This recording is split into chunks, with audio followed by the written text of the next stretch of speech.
At the mortuary, Rebecca's hands don't tremble anymore, not like they used to. Tonight is her final supervised embalming, her last test before she's allowed to work alone. The fluorescent lights hum softly overhead as she moves with eerie precision, her tools glinting under the sterile glow. Raymond says from behind her, his voice low with approval. Rebecca nods, pulling off her gloves, but not before he catches a glimpse of thin, pale scars lining her wrist. Instead, she turns back to the body and begins the arterial injection. The needle slides in. Dark blood drains slowly. Behind her, Raymond frowns. The corpse's toes twitch just once. He says nothing. Rebecca doesn't notice. Or maybe she does and chooses not to. Later, she wheels the body away. The hallway lights flicker. Rebecca freezes. For a moment, everything goes silent. The hum, the air, even her breath. Then, the lights stabilize. And just like that, she continues walking, as if nothing happened. The basement is colder, too cold.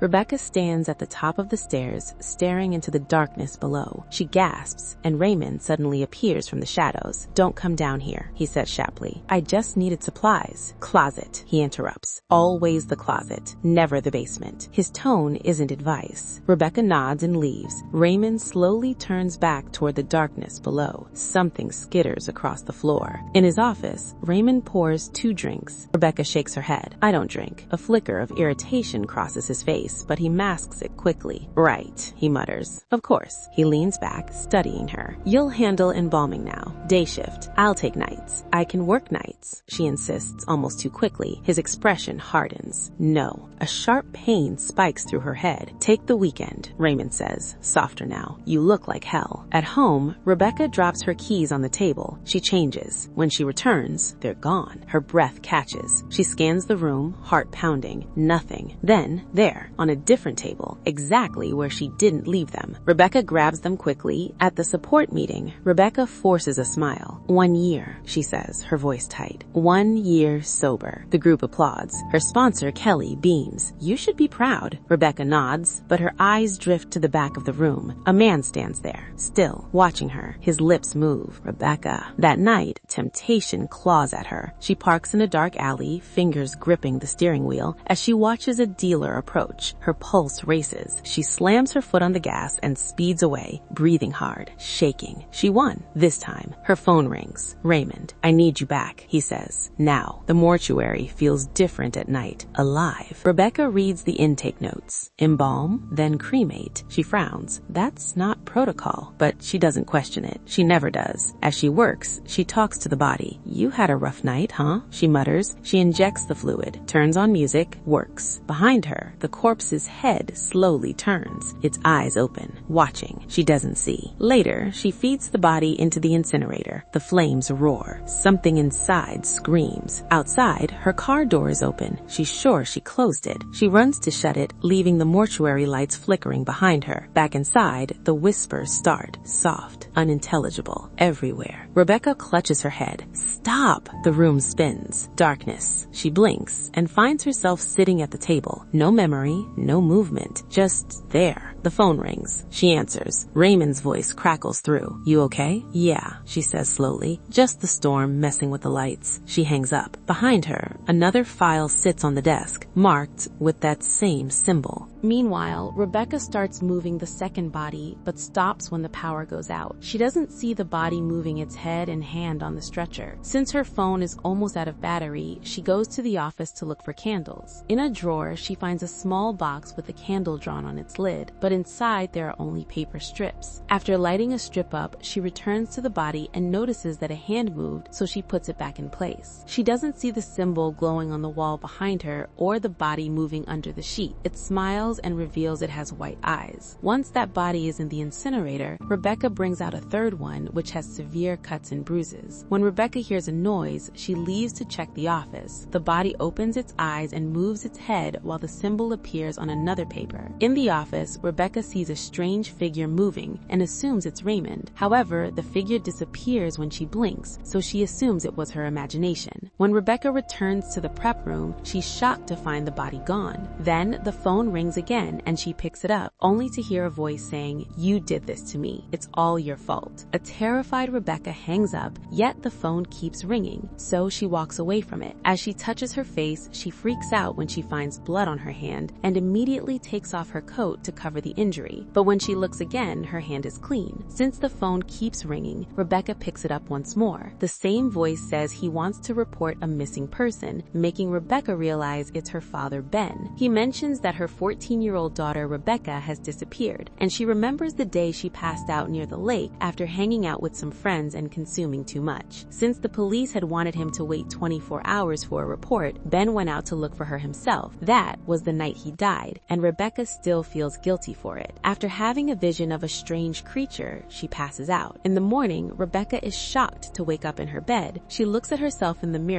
before she hears someone pounding on her door. As she leaves the bathroom, the mirror fogs up and the message, "Let me in," appears. Rebecca opens the door to find Kelly, who scolds her for relapsing. It seems Rebecca doesn't remember coming home or calling her for help. She swears she didn't consume anything, but Kelly doesn't believe her, causing her to have a breakdown. When Kelly hugs her to comfort her, Rebecca starts holding her too tightly. Kelly pushes her off and is horrified to see that Rebecca's eyes have turned yellow, so she tries to run away. Rebecca captures her and throws her around the kitchen before biting Kelly's finger off. Then she throws Kelly on the floor and stabs her in the ear with a bottle opener, twisting it a few times to kill her. Afterward, Rebecca snaps out of it and is horrified by what she did. She washes the blood off before calling Raymond, who immediately sends her back to the mortuary. When she tries to say no, Raymond explains that he knows what she's going through, so he'll explain at the office. While Rebecca freaks out because Raymond knew all along and did nothing, Kelly stands up and removes the bottle opener from her ear. Rebecca sees her and immediately runs away, only to find the real Kelly at the door. It seems the entire incident had been a hallucination. Ignoring Kelly's concern, Rebecca gets in her car and drives back to the mortuary. Raymond explains that demons or entities often inhabit dead bodies until they can find a living person strong enough to be possessed. It seems a demon has chosen Rebecca, and now it's using all her dark secrets and sad memories to weaken her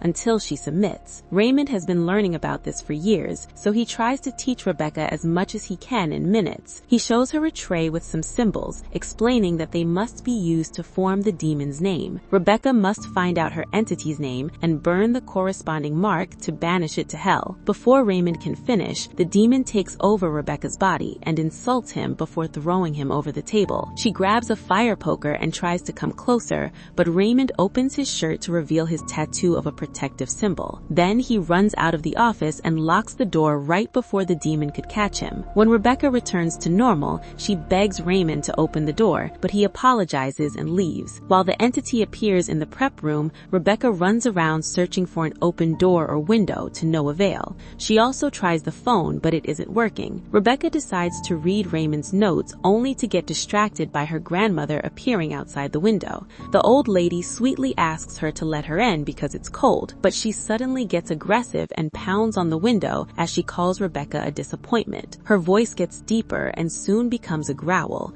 Rebecca jolts back to reality, her breath hitching as the hallucination shatters. The scalpel clatters from her trembling hand. She was seconds away from ending herself again. Then she hears it. Footsteps. Ben stands at the end of the corridor. His smile stretches too far. "You're gonna die," he whispers, stepping closer. Rebecca bolts into the nearest room and slams the door, locking it with shaking hands. Meanwhile, Raymond tries calling the mortuary. Nothing but dead silence. Rebecca risks a glance through the window.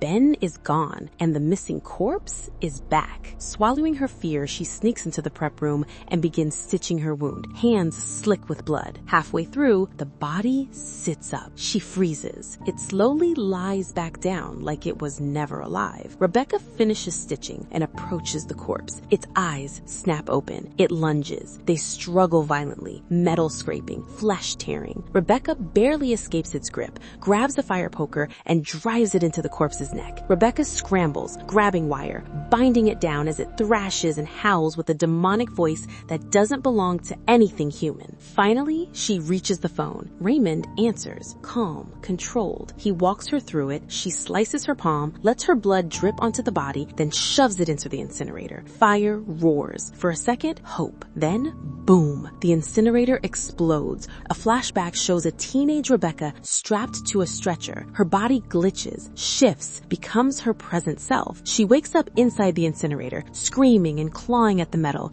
repeating that this isn't real until she's suddenly back in the room. She calls Raymond and tells him it didn't work. He reveals he never spoke to her, meaning the demon tricked her. He tells her to find tapes in the basement, but even his voice begins to warp into something cruel. From the darkness, something watches as a whisper tells her to save her father. The basement feels alive. Rebecca finds the tapes, but boxes fall and shelves shake, forcing her to run back upstairs. She plays the tape, and this time the instructions are real. Burn a strip, find symbols, mark the body, inject the possessed blood, and bind a demon before it escapes. On the tape, Raymond demonstrates on Valerie, who cries and begs inside a coffin while he coldly insists she isn't human anymore. Rebecca follows the steps, burning the strip and finding symbols, but Ben appears again, soft, familiar, comforting, before suddenly grabbing her throat, his face twisting as he demands to be let in. She breaks free. Reality fractures again. She finds herself trapped in a flooding bathroom, slips, hits her head, and blacks out.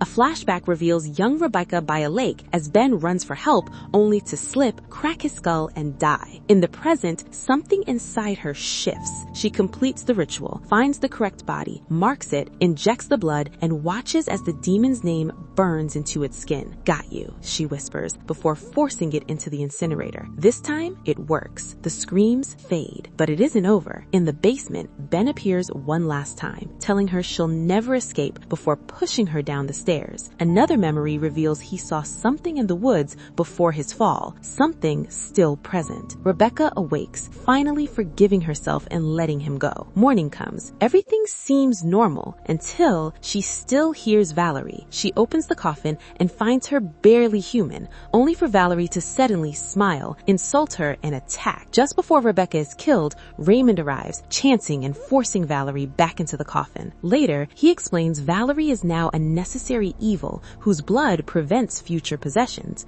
Others died before he perfected the method. Rebecca is horrified and tries to quit, but Raymond warns her she won't escape it.